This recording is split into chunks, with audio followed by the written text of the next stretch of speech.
అది జలాలపురం గ్రామము చెదలపల్లి భూమిలో భూమి ఉన్నది. 141 2 లీటర్లో భూమి ఉంది. ఈ భూమి వలన మేము హైవే దగ్గర ఉంది. హైవే దగ్గర ఉండకోకుండా అడ్డదడ్డగా పోళ్ళు దౌర్జన్యంగా మమ్మల్ని అడక్కోకుండా, మమ్మల్ని ఇన్ఫర్మేషన్ ఇవ్వకోకుండా వాళ్ళంతగా వాళ్ళు వచ్చి చేసుకొని గుర్తులు పెట్టి వాళ్ళే ఇది చేస్తున్నారు. అయినా మేము పోలీసు వాళ్ళని తోలుకొని వచ్చి దౌర్జన్యం చేస్తాం, మీరు ఇచ్చే పెడితే పెట్టండి లేకపోతే లేదన్నారు. మా ఇంటి దగ్గర కూడా తీసుకొచ్చి అనామికగా లెటర్ వేసిపోయినారు. మేము ఒప్పుకోవాలి పెట్టలే. ఇంతవరకు మేము కలెక్టర్కి ఇచ్చినాము, ఆర్డీఓకి ఇచ్చినాము, పోలీస్ స్టేషన్కి ఇచ్చినాము, పై అధికారులకు ఇచ్చినాము. ఇంతవరకు మాకు సొందనం రాలేదు. కలెక్టర్ చెప్పినాడు మేము వేసేదే ధైర్యంగా అని చెప్పి ఇది చేస్తున్నాం. అదే కర్ణాటకలో 40 లక్షలు 80 లక్షలు లెక్కించి ఈ రాయలసీమలో ఎందుకు కానీ ఇది భూమి కాదా, ఈ భూమి కాదా మీకు అంటే ఎట్టికి వచ్చిన భూములు ఉన్నాయా? ఈ కలెక్టర్ చేసే పని ఇంత పని చేస్తున్నాడు. లేకపోతే ఈ భూమి వాడు పోయినాక వాళ్ళు ఏం గతి పడతారు? వాళ్ళ జీవితాంతరం కూడా 100 సంవత్సరాలు ఉంటే కూడా ఆ పోల్ తీసేసేకి లేదు కదా. మరి ఒక వైపు తీసుకొని పోండి, మేమే అభ్యంతరం చెప్పము. మీ ఇష్టానికి కొద్దిగా బెండ్లు పెట్టుకుంటూ పోతే పంటల్లో బోర్ల కాడ ఇది చేస్తే అవతలు ఏం చేయగలుగుతాము? అప్పులు చేసి ఇంతవరకు మా పంటలు సరిగ్గా రాక మేము ఎంతో అప్పులు చేసి నిలబడుకున్నాము.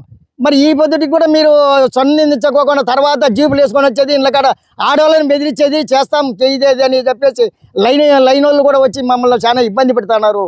దీన్ని దయచేసి మీరు ఎక్కడ తిరిగి మీరు కలెక్టర్ ఎవరికైనా ఆపి, లేదంటే నువ్వే వచ్చి కానీ కలెక్టర్ అయినా మాకు ఒక వారం చూపించి వేయించే బాధ్యత నీది. నువ్వంతగా నువ్వు ఆర్డర్ ఇచ్చి వేసుకోపోండి అని చెప్పేసి పోలీస్ స్టేషన్లకు సిఐలకు చెప్పుకుంటుంటే మేము ఆత్మహత్య కూడా చేసుకోబడుతుంది మీ ఏటుకు. మా సిఐలో వచ్చినారు కదా, సిఐ వచ్చినారు, ఎస్ఐలు వచ్చినారు, అంతా వచ్చినారు. ఎస్ఐలు కూడా ఏమన్నారు, ఒక ఓర పోండి పని చెప్పినారు. అదే వాళ్ళ కంపెనీ వాళ్ళకు కూడా నా ఎదురుకట్లే. నమస్కారం, నా పేరు లక్ష్మీదేవి, మాది కొరపాడు గ్రామము. మా తోటలో లైను వస్తుంది. లైను పోవడానికి ఒక వారగా ఇవ్వడానికి అయితే మాకేం ప్రాబ్లం లేదు. మాకు తోట అంతా మొత్తము వైర్లన్నీ కవర్ అవుతున్నాయి. మేము వలన జీవనోపాధి చేసుకోవాలి. మా ఆయనకు ఆరోగ్యం బాగలేదు. మా ఆయనకు కరెంట్ షాక్ వచ్చి 1 రోజులు హాస్పిటల్లో ఉన్నాడు. ఇప్పుడు మళ్ళీ 2 మాటలు హార్ట్ అటాక్ వచ్చి స్టెంట్ పడింది. నాకు 3 పిల్లలు ఉన్నారు. నేను ఎట్లా పిల్లల్ని జాక్కోవాలి, నా మొగుడిని ఎట్లా పోషించుకోవాలి, మేము ఎట్లా బతకాలా, మాకు జీవనోపాధి చూపించండి. రెడ్జు కంపెనీ వాళ్ళు మా తోటలో లైన్ వేస్తామన్నారు. ఒక వారగా ఇవ్వడానికైతే మాకేం ప్రాబ్లం లేదు. మొత్తం తోటంతా లైన్ అంతా విద్యుత్ లైన్లు మొత్తము తోటంతా కవర్ చేస్తుంది లైను. మేము రేపు పొద్దున అమ్ముకోవడానికి ఏమీ 1 సెంటు కూడా అమ్ముకోలేము. ఇట్లయితేను మేము ఎట్లా బతకాలా? హైవేకి దగ్గర ఉంది ఇది. ఇక్కడ కస్తూర్బాయ్ స్కూల్ దగ్గర SRITకి ముందర ఉంది మాది హైవే పక్కన ఉంది మాది సెంటు వచ్చేసి 5 లక్షలు చేస్తుంది. పంటలు పండుతాయి. మాకు పంట తప్పితే ఏం చేసుకునేకి ఇది లేదు. పంటలు పండవు. మేము ఏదైనా పైరు పెట్టుకున్నా కూడా దాని కింద ఉండి చేయలేము. మేము ఏం పనులు చేసుకునేకి లేదు. కరెంటు షాక్ అనేది వస్తుందంట.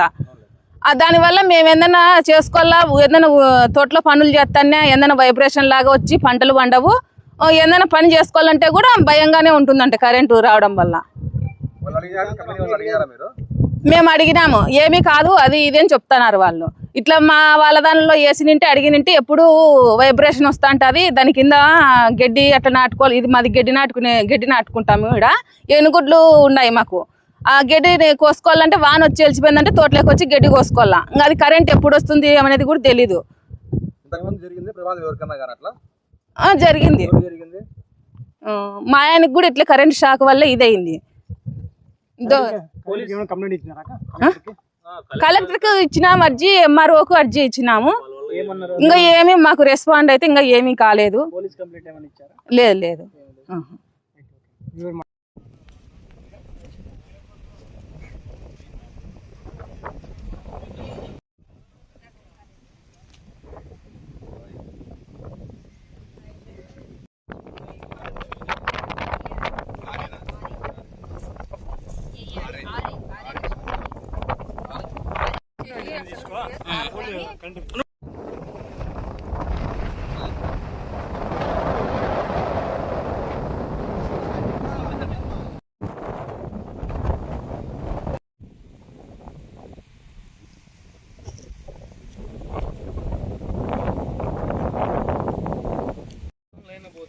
సమస్య ఏంటనేది దీనిలో కొద్ది క్లారిటీగా రావాలి.